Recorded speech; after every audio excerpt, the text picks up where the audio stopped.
പൂരം ഉത്തരത്തിൽ കാലം ചേരുന്ന ചിങ്ങരാശിക്കൂറിൽ ജനിച്ച ആളുകൾ ആവശ്യമില്ലാത്ത കാര്യങ്ങളിലൊക്കെ ഇടപെടുന്ന ഒരു സ്വഭാവ രീതി നിങ്ങളെ സംബന്ധിച്ചുണ്ടെങ്കിൽ കഴിവതും ഒന്ന് നിയന്ത്രിക്കാൻ നോക്കുന്നത് ഈ ഒരു വിഷുവർഷം നല്ലതാണ്. കുറേ കാലമായി വലിയ ബുദ്ധിമുട്ടുകളൊക്കെ ഉണ്ടായിരുന്ന കാലയളവിൽ നിന്ന് ചെറിയൊരു മാറ്റമൊക്കെ ഉണ്ടാകുന്നതിന് ഇടയായിത്തീരും. പക്ഷേ ഈ വിഷുവർഷം നിങ്ങൾ ഏറ്റവും കൂടുതൽ ശ്രദ്ധിക്കേണ്ടത് അപ്രതീക്ഷിതമായി ചെലവുകൾ വർദ്ധിക്കുന്നതിനുള്ള സാധ്യത വളരെ കൂടുതലായി കാണുന്നുണ്ട്. അതുകൊണ്ട് കഴിവതും ചെലവുകൾ നല്ലതുപോലെ നിയന്ത്രിച്ച് മുന്നോട്ട് പോകാൻ ശ്രമിക്കുന്നത് ഏറ്റവും നല്ലതാണ്. കൂട്ടുചേർന്നുള്ള ബിസിനസ്സുകളൊക്കെ നടത്തുവാൻ പ്ലാൻ ചെയ്യുന്ന ആളുകൾ അല്ലെങ്കിൽ ഓൾറെഡി നടത്തിക്കൊണ്ടിരിക്കുന്ന ആളുകൾ വളരെ കരുതൽ ആ മേഖലയിൽ പുലർത്താൻ നോക്കുന്നത് നിങ്ങളെ സംബന്ധിച്ച് ഏറ്റവും നല്ലതാണ്. നമ്മൾ ഏതെങ്കിലും പുതിയ കാര്യത്തിൽ ഇൻവെസ്റ്റ് ചെയ്യാൻ വേണ്ടി പോവുകയാണെങ്കിൽ ആ മേഖലയിൽ മുമ്പ് പ്രാവീണ്യം തെളിയിച്ചിട്ടുള്ള ആളുകളുമായി ഒന്ന് ആശയവിനിമയം നടത്തുന്നത് നിങ്ങളെ സംബന്ധിച്ച് ഏറ്റവും ഗുണകരമാണ്. ആവശ്യമില്ലാത്ത കാര്യങ്ങൾ ഓർത്ത് വിഷമിക്കുന്ന സ്വഭാവ രീതി നിങ്ങളിൽ ഉണ്ടെങ്കിൽ കഴിവതും ഒന്ന് നിയന്ത്രിക്കാൻ ഈ ഒരു വിഷുവർഷം നോക്കുന്നത് ഏറ്റവും ഗുണകരമാണ്. കുറേ കാലമായി ആഗ്രഹിച്ചിരുന്ന ചില കാര്യങ്ങൾ നടന്നു കിട്ടുന്നതിനും ഇടയായിത്തീരുന്ന ഒരു വിഷുവർഷമാണ് നിങ്ങളെ സംബന്ധിച്ച് വരാൻ പോകുന്നത്. സാമ്പത്തികമായ എല്ലാ കാര്യങ്ങളിലും ഒരു മുൻകരുതൽ പുലർത്തുന്നത് അല്ലെങ്കിൽ ചെലവുകൾ കുറച്ചൊന്ന് എഴുതി സൂക്ഷിക്കാൻ പറ്റുമെങ്കിൽ അതാണ് നിങ്ങളെ സംബന്ധിച്ച് ഏറ്റവും ഗുണം ചെയ്യുക. കുറേ കാലമായി നടക്കാതെ മുടങ്ങിക്കിടന്നിരുന്ന ചില പദ്ധതികളൊക്കെ സമയബന്ധിതമായി നടപ്പാക്കുന്നതിന് സാധിക്കുമെന്ന പ്രത്യേകതയും കാണുന്നുണ്ട്. അടുത്ത ബന്ധുക്കളിൽ ചിലർ പിണക്കങ്ങളിലേക്ക് പോകാനുള്ള സാധ്യതയും കാണുന്നുണ്ട്. ഒത്തുതീർപ്പുകളിൽ മുന്നോട്ട് പോകാൻ ശ്രദ്ധിക്കുക. ആസ്ട്രോളജി ഇല്ലാതെ ജീവിക്കാമോ? ജീവിക്കാൻ ആസ്ട്രോളജി വേണമെന്നൊന്നുമില്ല. ജീവിക്കാൻ നമുക്ക് കോൺഫിഡൻസും നമുക്ക് പ്രവർത്തിക്കാനുള്ള കഴിവും ആരോഗ്യവും അതൊക്കെ മതി. ആസ്ട്രോളജി എന്ന് പറയുന്നത് നമുക്ക് ആത്മവിശ്വാസം കൂടുതൽ നൽകുന്നു എന്നുള്ളത് മാത്രമേ ഉള്ളൂ.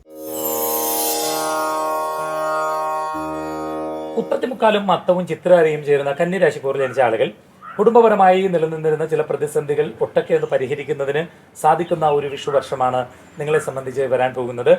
കണ്ടകശനി കാലമാണ്. അതുകൊണ്ട് തന്നെ കുറച്ച് കരുതൽ എല്ലാ കാര്യത്തിലും ഒന്ന് പുലർത്തുന്നത് ഈ വിഷു ഫലത്തിനുപരിയായി നിങ്ങളെ സംബന്ധിച്ച് കുറച്ചുകൂടി നല്ലതാണ്.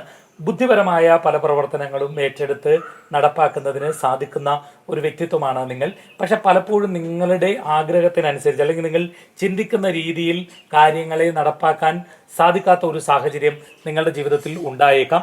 അതുകൊണ്ട് നിങ്ങൾ അതിൽ പതറാതെ ഒരു കാര്യം ആലോചിക്കുകയാണെങ്കിൽ അത് കഴിവതും നടപ്പാക്കാൻ ശ്രമിക്കുന്ന ഒരു രീതിയിലേക്ക് എത്തിച്ചേരുന്നതാണ് ഏറ്റവും നല്ലത്. പലപ്പോഴും പലരും നമ്മൾ പരിചയപ്പെടുന്ന ആളുകൾ, നമുക്ക് വിശ്വസ്തരെന്ന് കരുതുന്ന ആളുകൾ, നമ്മുടെ കുടുംബാംഗങ്ങൾ, ബന്ധുക്കളൊക്കെ പലപ്പോഴും ദ്രോഹപരമായിട്ടുള്ള ചില പ്രവർത്തനങ്ങൾ നിങ്ങളോട് കാണിക്കുന്നതിന് ഇടയായിത്തീരുന്ന ഒരു രീതിയുണ്ട്. അത്തരം രീതികളിൽ നിന്ന് കഴിവതും മാറി നിൽക്കാനൊന്ന് നോക്കുന്നത് ഏറ്റവും നല്ലതാണ്. സഹോദരന്മാരുമായിട്ടും മറ്റും അല്ലെങ്കിൽ സഹോദര സ്ഥാനത്തുള്ള ആളുകളുമായും മറ്റും ചെറിയ തോതിൽ കലഹങ്ങൾ ഉണ്ടാകാൻ ഇടയുണ്ട് എന്നുള്ളത് കൊണ്ട് കഴിവതും അത്തരം സാധ്യതകളെ ഇല്ലാതാക്കി മുന്നോട്ട് പോകാൻ നോക്കുന്നതാണ് ഏറ്റവും നിങ്ങളെ സംബന്ധിച്ച് ഗുണകരം. തൊഴിൽ രംഗത്തും പ്രതീക്ഷിക്കുന്ന രീതിയിലുള്ള ചില മാറ്റങ്ങൾ, പ്രത്യേകിച്ച് വിദേശത്തേക്കൊക്കെ പോകാനോ അല്ലെങ്കിൽ വിദേശത്ത് പോയി ജോലി കിട്ടാതെ കുറേ കാലമായി വിഷമിച്ചൊക്കെ നിന്നിരുന്ന ആളുകൾക്കോ അത്തരം സാഹചര്യങ്ങൾ, അത്തരം സാധ്യതകൾ ഉണ്ടാകുന്നതിനിടയായി തീരുന്ന ഒരു വിഷുവർഷമാണ് നിങ്ങളെ സംബന്ധിച്ച് വരാൻ പോകുന്നത്. ഞാൻ മാനിഫെസ്റ്റ് ചെയ്ത് കഴിഞ്ഞാൽ ജാതകം ചേഞ്ച് ആവുമോ, അതോ യൂണിവേഴ്സ് ഇത് ഓൾറെഡി ഫിക്സ് ചെയ്ത് വെച്ചേക്കുന്ന ഒന്നാണോ? അങ്ങനെയൊന്നുമില്ല. ജാതകം എന്ന് പറയുന്നത് സൂചനകളാണ്. നമ്മൾ മാനിഫെസ്റ്റ് ചെയ്ത് നമ്മുടെ ജീവിതത്തിലെ പ്രശ്നങ്ങളെ പരിഹരിക്കുക എന്നുള്ളതാണല്ലോ ഉദ്ദേശിക്കുന്നത്. ജ്യോതിഷത്തിലും അങ്ങനെയാണ് പറയുന്നത്. നിങ്ങൾക്കിപ്പോൾ അങ്ങോട്ട് പോകുന്ന സമയത്ത് ഒരു കുഴിയുണ്ട് എന്ന് പറഞ്ഞാൽ ആ കുഴി ഒഴിഞ്ഞ് നമ്മൾ പോകുക എന്നുള്ളത് നമ്മുടെ കടമയാണ്. അതാണ് ജ്യോതിഷം. ചിത്രരയും ചോദ്യയും വിശാഖത്തിൽ മുക്കാലും ചേരുന്ന തുലാരാശിക്കൂറിൽ ജനിച്ച ആളുകൾ കുറേ കാലമായി ആവശ്യമില്ലാത്ത ചില അപവാദങ്ങളിലും മറ്റും പെടുകയും മാനസികമായി കുറേയേറെ വിഷമതകളൊക്കെ അനുഭവിക്കുകയും ചെയ്യുന്ന ഒരു കാലത്തിൽ നിന്ന് കുറച്ചുകൂടി ഒരു മാറ്റമൊക്കെ ഉണ്ടാകുന്നതിന് ഇടയായിത്തീരുന്ന ഒരു വിഷുവർഷമാണ് നിങ്ങളെ സംബന്ധിച്ച് വരാൻ പോകുന്നത്. സാമ്പത്തികമായ ചെലവുകളൊക്കെ വർദ്ധിക്കുന്നതിനുള്ള സാധ്യത നിങ്ങളെ സംബന്ധിച്ച് കാണുന്നുണ്ട്. ഏത് കാര്യമാണെങ്കിലും അത് ദൈവീകതയോടുകൂടി ചെയ്യണം എന്ന് ചിന്തിക്കുന്ന ഒരു സ്വഭാവ രീതി നിങ്ങളെ സംബന്ധിച്ചുണ്ട്. പക്ഷെ പലപ്പോഴും മറ്റുള്ളവർ നിങ്ങളെ മനസ്സിലാക്കുന്നില്ല എന്നുള്ളൊരു പ്രശ്നമുണ്ട്. അതുകൊണ്ട് തന്നെ ആവശ്യമില്ലാത്ത പേരുകൾ എല്ലായ്പ്പോഴും കേൾക്കേണ്ടി വരുന്ന ഒരു രീതി നിങ്ങളെ സംബന്ധിച്ചിടത്തോളം ഉണ്ടാകും. നല്ല പരിശ്രമിക്കുന്ന ആളുകളാണ് നിങ്ങൾ. പക്ഷേ പലപ്പോഴും ആ പരിശ്രമം ഫലപ്രാപ്തിയിലേക്ക് എത്തിക്കുവാൻ ശ്രമിക്കുന്നില്ല എന്നുള്ളൊരു പോരായ്മ നിങ്ങളെ സംബന്ധിച്ച് ഉണ്ടെങ്കിൽ ആ പോരായ്മ കഴിവതും പരിഹരിച്ച് മുന്നോട്ട് പോകാൻ നോക്കുന്നത് ഏറ്റവും നല്ലതാണ്. ഏത് കാര്യമാണെങ്കിലും അത് പൂർണ്ണമായ തോതിൽ ചെയ്തു തീർക്കുവാൻ നോക്കുന്നത് നിങ്ങളെ സംബന്ധിച്ച് ഏറ്റവും ഗുണകരമാണ്. മറ്റുള്ളവർക്ക് വേണ്ടി പണമിടപാടുകൾ കഴിവതും നടത്താതിരിക്കാൻ നോക്കുന്നതാണ് നിങ്ങളെ സംബന്ധിച്ച് ഏറ്റവും നല്ലത്. അതുപോലെ പെട്ടെന്ന് സൗഹൃദം സ്ഥാപിച്ച് അടുത്തുകൂടാൻ ശ്രമിക്കുന്ന ആളുകളെയും കരുതലോടുകൂടി ഒന്ന് അകറ്റി നിർത്താൻ നോക്കുന്നത് നിങ്ങളെ സംബന്ധിച്ച് ഏറ്റവും ഗുണകരമാണ്. ചതിക്കപ്പെടുന്ന ഒരു രീതി നിങ്ങൾക്ക് എപ്പോഴും ഉണ്ടാകും. പക്ഷേ ഈ വർഷം വളരെ ശ്രദ്ധയോടുകൂടി പോയി അത്തരം ചതിവുകളിൽ നിന്ന് മാറി നിൽക്കാൻ ശ്രമിക്കുക. അങ്ങൾക്ക് ജ്യോതിഷത്തിലേക്ക് പ്രചോദനം നൽകിയ വ്യക്തി ആരായിരുന്നു? അച്ഛനാണ്. നേരത്തെ പറഞ്ഞില്ലേ? അച്ഛൻ തന്നെ. വിശാഖത്തിൽ കാലും അനിഴവും തൃക്കേട്ടയും ചേരുന്ന വൃശ്ചിക രാശിക്കൂറിൽ ജനിച്ച ആളുകൾ ധീരമായിട്ടുള്ള ചില തീരുമാനങ്ങൾ എടുക്കുന്നതിന് സാധിക്കുന്ന ഒരു വിഷുവർഷമാണ് നിങ്ങളെ സംബന്ധിച്ച് വരാൻ വേണ്ടി പോകുന്നത്. പലപ്പോഴും തീരുമാനങ്ങൾ എടുക്കാൻ മടി കാട്ടുന്ന ഒരു സ്വഭാവ രീതി നിങ്ങളെ സംബന്ധിച്ചുണ്ടായിരുന്നു. അത് പലപ്പോഴും നിങ്ങൾക്ക് പ്രശ്നങ്ങൾ സൃഷ്ടിച്ചിട്ടുണ്ടായിരുന്നു. അതിൽ നിന്നൊന്ന് മാറാൻ ശ്രമിക്കുന്നത് ഈ ഒരു വർഷം നിങ്ങളെ സംബന്ധിച്ച് നല്ലതാണ്. അയൽപക്കക്കാരുമായോ അല്ലെങ്കിൽ നമ്മളോടൊപ്പം ജോലി ചെയ്യുന്ന ആളുകളുമായോ നമ്മളോടൊപ്പം സഹകരിക്കുന്ന ആളുകളുമായോ നല്ലൊരു ബന്ധമെല്ലാം സ്ഥാപിച്ച് മുന്നോട്ട് പോകാൻ നോക്കുന്നത് ഏറ്റവും നല്ലതാണ്. കാരണം മറ്റുള്ളവർ തെറ്റിദ്ധരിക്കപ്പെടുന്നതിനുള്ള സാധ്യത ഈ വിഷുവർഷം നിങ്ങളെ സംബന്ധിച്ച് കൂടുതലായി കാണുന്നുണ്ട്. ആരോഗ്യപരമായ കാര്യങ്ങളിൽ കുറച്ച് കരുതൽ പുലർത്തുന്നത് നല്ലതാണ്.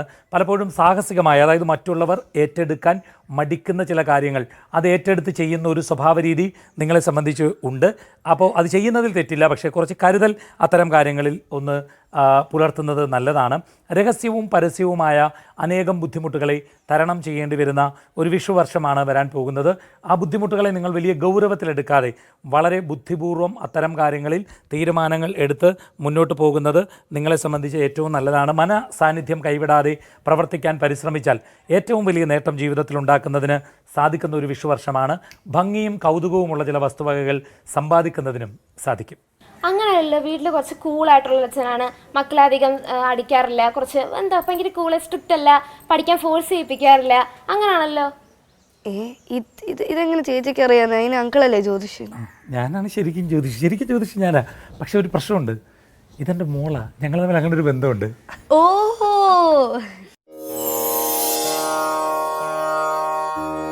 മൂലം പൂരാടം ഉത്രാടത്തിൽ കാലം ചേരുന്ന ധനുരാശിക്കൂറിൽ ജനിച്ച ആളുകൾ വസ്തു സംബന്ധമായി നിലനിന്നിരുന്ന ചില പ്രശ്നങ്ങൾ ഒട്ടൊക്കെ ഒന്ന് പരിഹരിക്കുന്നതിന് സാധിക്കുന്ന ഒരു വിഷുവർഷമാണ് നിങ്ങളെ സംബന്ധിച്ച് വരാൻ പോകുന്നത്.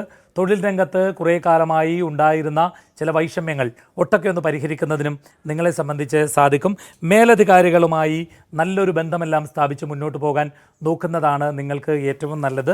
സത്യവും ധർമ്മവും വിട്ട് കഴിവതും ഒരു കാര്യവും ചെയ്യരുത് എന്ന് ചിന്തിക്കുന്ന ഒരു സ്വഭാവ രീതി നിങ്ങളെ സംബന്ധിച്ചിടത്തോളം ഉണ്ടാകാം. വിലപിടിപ്പുള്ള ചില രേഖകളിലും മറ്റും ഒപ്പിടുന്നതിന് സാധിക്കുന്ന ഒരു വിഷുവർഷമാണ്. പക്ഷെ വളരെ കരുതൽ പുലർത്തി പിന്നീട് നമുക്ക് നിയമപരമായി ബാധ്യത ഉണ്ടാകാത്ത രീതിയിൽ അത്തരം കാര്യങ്ങൾ ചെയ്യാൻ നോക്കുന്നത് ഏറ്റവും നല്ലതാണ്.